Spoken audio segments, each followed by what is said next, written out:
Oi galera, tudo bom? Boa noite a todos. Então vamos pro nosso segundo vídeo. Eu fiquei bem feliz que o primeiro vídeo foi bem legal, o pessoal gostou, né? Eu tive um bom retorno e algumas pessoas já deram alguns temas. E esse vídeo vai ser sobre um tema que, se eu não me engano, foi a Silene que nos pediu, que foi mumificação, que é um tema bárbaro do Egito, porque não tem toda uma coisa sinistra, né, dos múmias do Egito e tal, mas tem uma visão sensacional sobre a medicina. Eu vou tentar fazer um vídeo curto novamente, de 3 minutos a 4 minutos, mas caso eu me passe um pouquinho, eu não consiga falar tudo, porque eu vou mostrar pra vocês, eu fiz colinhas de coisas que eu achei mega importantes, assim, e eu gosto de falar curiosidades, porque o básico a gente já sabe, né, todo mundo que tá aqui, é o meu Egito, sabe. Mas então vamos lá, falar sobre a mumificação. A mumificação no Egito, ela data da primeira múmia há mais de 3.500 anos. Existiam 3 tipos de mumificações: ricos, os faraós, a classe nobre e os pobres, como até hoje, né, gente? Então lá tinha os faraós que eram mumificados, tinha os nobres e a plebe. O que importa saber no Egito é que todo mundo era mumificado. Ninguém era queimado. Essa cultura de queimar corpos veio da Roma Antiga. A Roma, em função de tantas guerras, de tantos impérios, a Roma Antiga tinha muito forte isso das piras, de queimar as pessoas e tal. O egípcio não. Ele acreditava piamente que ele precisaria do corpo dele, de algumas coisas do corpo dele, para a próxima vida. O egípcio era fascinado pela vida após a morte. Todo egípcio é fascinado, assim. Se tu pudesse conversar com o egípcio da época, eles já nasciam pensando como seria o pós-morte. Tanto que quando o faraó nascia, né, o faraó, principalmente o faraó, né, que seria o filho, o Horus vivo na terra, quando ele nascia, o pai dele, que era o faraó, né, mesmo, começava a criar o templo do filho, entendeu? Aonde o filho ia repousar após a morte.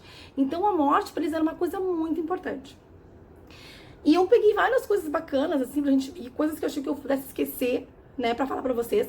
Então, se eu ler alguma coisa é porque realmente eu me esqueci de nomes egípcios muito legais. Então, como é que funcionava a mumificação e o baque que ela tem hoje na medicina moderna? Vocês imaginam, então, há 3.500 anos atrás, né, data-se mais ou menos que os egípcios fizeram mais de 70 milhões de múmias. Muitas descobertas na Idade Média, muitas descobertas na Idade Contemporânea, foram vendidas, foram usadas até como medicação na Idade Média, na peste negra. Então, o que aconteceu? Muitas vezes, as múmias do Egito, elas não eram de forma alguma para assustar ninguém, ou nunca se imaginou que seria filmes de terror. As múmias eram uma conexão com a vida após a morte. Como é que funcionava a mumificação? Se fazia um corte vertical, nesse lado esquerdo da pessoa, se botava ela numa mesa vertical, se fazia um corte.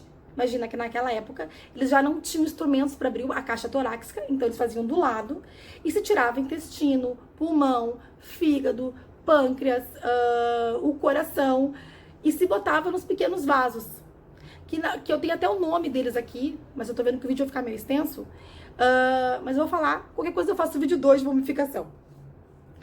Eram 4 vasos, né, que se colocavam, que seriam a nomenclatura dos filhos de Horus, né, que seriam os deuses dos céus, que levariam aqueles espíritos para os céus para ser julgado por Osíris.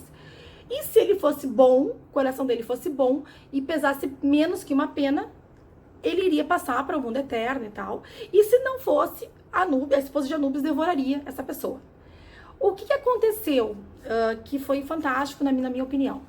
Como é que eles tinham uma pedra cortante vinda da Etiópia, que fazia aquele corte, tirava-se então, aquele pulmão, aquele fígado, botava nesses vasos, nessas canopes, que se falava-se canopes, né, embebidos em óleos e vinho, limpava esse corpo com vinho e água do Nilo, que é uma água sagrada, e deixava esse corpo secar.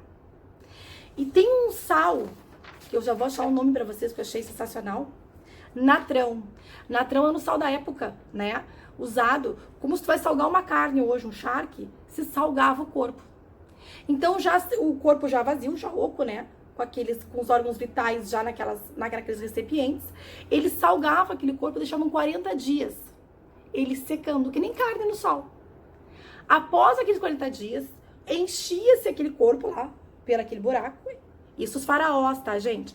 Enchiam lá aquele corpo com ervas secas e tal, mais serragem, muita serragem, pro corpo não ficar todo deformado. Ele tinha que ficar direitinho, como ele estava antes. E a partir dali, se costurava e começava-se o ritual de enfaixar. Começava pela mão direita, depois a mão esquerda, as pernas e por último a cabeça. Eu tenho várias coisas para falar, mas o vídeo vai ficar um pouco extenso. Então eu vou tentar resumir o máximo que eu puder. Caso vocês queiram, a gente faz outro vídeo sobre mumificação. Ou fazer até uma live, de repente, vocês podem fazer perguntas. O mais importante, curiosidades que eu achei bárbaras. Se a pessoa morresse afogada no Nilo, ou a pessoa morresse com um crocodilo, vamos supor, morta por um crocodilo, e o corpo aparecesse em alguma cidade do Egito, aquela cidade era responsável em mumificar aquela pessoa, não importa de onde ela veio, tá? Os mais pobres, eles não eram mumificados como os faraós. O que eles eram feitos? Era injetado neles tipo um veneno que dissolvia aquele intestino, aquilo saía pelos orifícios e eles eram enfaixados assim mesmo, né? O cérebro, como não existia, só existia machadinhas e pedras, o povo egípcio sabia que não poderia, eles tinham essa preocupação em manter o corpo perfeito para não dar problema no mundo além vida. Eles não cortavam a cabeça da pessoa, não havia nenhum corte. Eles tiravam o cérebro pelo nariz. Então eles botavam canudos ou agulhas e puxavam o cérebro pelo nariz. É algo fantástico. E o que eu quero falar por último, e depois se puder a gente faz outro vídeo, teve em 1949 um cara, um neurologista, chamado Eis Moniz. Vocês podem botar no Google aí, Eis Moniz. Esse cara ganhou o Nobel da Medicina inventando a lobotomia, né? Que é tu enfiar um canudo lá no cérebro da pessoa, dá um clique, e os dois hemisférios eles se desconectam e a pessoa fica fora do ar. Se fazia muito em paciente esquizofrênico e paciente psicótico. Esse cara se baseou na mumificação. Então ele ganhou um prêmio Nobel em 1949, baseado numa medicina de 3.000 anos atrás. Eu tenho mais coisa para falar sobre mumificação, mas já tem 7 minutos e meio de vídeo. Agradeço muito para vocês. Se vocês gostou, dá um joinha aqui para mim, curte, dá uma faladinha. Se quiser continuar o assunto, a gente continua. Se não, vamos pro próximo, que vai ser cultura das mulheres no Egito Antigo. Tá bom? Um beijo, fiquem com Deus.